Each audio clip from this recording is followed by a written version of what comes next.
IR changes will not increase jobs by Bill Mitchell. Today, I listened to a most extraordinary interview on the ABC AM program with the Federal Workplace Relations Minister, Kevin Andrews. Transcript here. The topic was the government's pending industrial relations changes, and the minister was responding to the accusations from the Salvation Army that the legislation would be unethical. The minister said in part when he was challenged about this, quote, "The most fundamental ethic is to ensure everyone who wants a job can get one. Unemployment is an evil. It's especially evil when it takes away the hopes and dreams and aspirations of young people and, as the Salvation Army themselves say, giving the person an opportunity to get a job is really the first step in being able to be part of the life of this community." End quote. So far, faultless logic. I have been railing against unemployment for all my academic career, which has unfortunately spanned the period of persistently high unemployment in this country and beyond. I grew up in the period of full employment and saw the advantages that bestowed on the most disadvantaged workers in our society. My adult life has been mostly spent observing unemployment and human waste. So I agree with the minister here. So why do I think the proposed industrial relations changes are the scourge of a civilized society and the anathema to what is required to restore full employment? First, the minister. When challenged about the fact that the proposed changes will push the bargaining power towards the employers, who will be able to force employment contracts onto workers, which dramatically undermine the existing minimum conditions of pay and standards, he said, quote, "Well, two things. Firstly, there are protections there, and we know that about 4 in 10 people within a year of getting a job have moved on to another job, and so it is very much a starting place for people in getting a job." End quote. This is the myth often trotted out, especially in the context of our youth being forced to take burger-flipping jobs for pittances, which are dressed up by the government as apprenticeships. They not only provide no sustainable skill development, but typically lead to another casualized, low-pay, dead-end job. There is little evidence that those who do not participate fully in the tertiary education get any benefits in terms of career advancement from these jobs. The minister then continued, quote, "All I'm saying is what the Salvation Army themselves said, and that is the most important thing for a person to get out of poverty. The only way ultimately for a person not to be on welfare is to have a job. A fundamental responsibility of government is to create the conditions under which every Australian who wants a job can get a job, and that's what we're doing." End quote. I agree again, especially about the responsibility of government, but the wheels fall off when he claims that his government are actually fulfilling that responsibility. More after we hear more from the minister.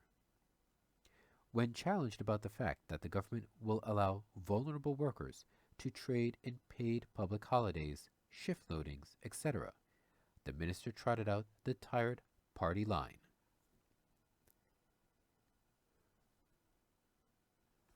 Those things will only be given away, will only be changed if a person agrees to change them. Asked about how someone so vulnerable can exercise choice, he responded, "Well, that overlooks the fact that we've got a shortage of workers in Australia today, and the way the demographic profile is changing with our aging population. This is only going to compound in coming years and decades. The first ethical principle so far, as government is concerned in this area, is to create the conditions under which as many people in this country can get a job, can be employed, and I think it's an evil, particularly for young people, who have got hopes and aspirations. I suppose we all have, but particularly young people have, to find themselves in a situation where they can't get a job. We can't be complacent in Australia. we may have unemployment down to 5%, but that still seems that there are tens of thousands, if not hundreds of thousands of people who still don't have a job, and not having a job is something which affects each of those people individually. It's hard to get your head around such cant. There are currently 1.8 million Australian workers who do not have enough work or who do not have work at all.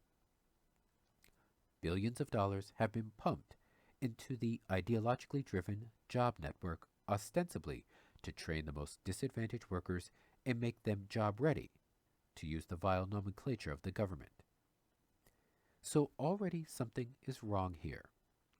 If there is a skilled shortage with 1.8 million workers wanting more work, or some work, and they have been run around the job network circus for years by pernicious and mean-spirited government policy aimed at compliance rather than personal development, then a major policy failure is being revealed. The fact is that there is not a skill shortage. There are some occupational areas with modest tightening, but overall the labor market is slack and slackening more. But then we consider this nonsense about how the proposed industrial relations legislation will fulfill the ethical responsibilities of the government to generate full employment. I fully understand how the macroeconomy works and how it interacts with the labor market. There is nothing in my understanding that tells me that anything I have read in the government's own IR advertising pamphlets will provide the system-wide liquidity necessary to stimulate aggregate demand sufficient to meet the desire by the private sector to save yet at the same time underpin enough new jobs to employ all those in need. In fact, I predict the aggregate demand will decline as workers' incomes are undermined. Key sectors will suffer from the fall in demand first. In New Zealand, the workers were forced to trade in holidays as the Employment Contracts Act pushed power to the employers and the domestic tourist industry suffered badly. It is arrant nonsense to assume that these changes will stimulate demand to the levels required to provide jobs for all that want them. The consequences will rather be a race to the bottom, with those workers already employed under pressure to surrender their wages and entitlements, and very little impact at all on unemployment. There may be some shuffling of the unemployment queue as workers are traded off by employers intent on undermining existing wages and conditions. Desperation is an ugly source of incentive. If the government was truly wanting to generate full employment and maintain strong wages growth and the commensurate high productivity growth that accompanies a high-wage economy, it would not push the bargaining power towards the employers in this way. It would ensure there was sufficient net spending to stimulate jobs growth.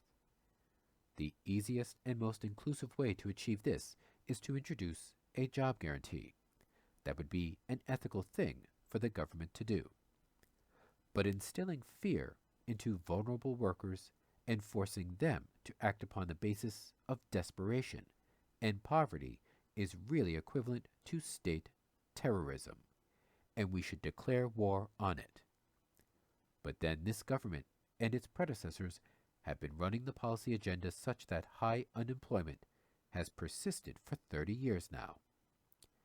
It is a joke for the government to now say it has found the answer to unemployment.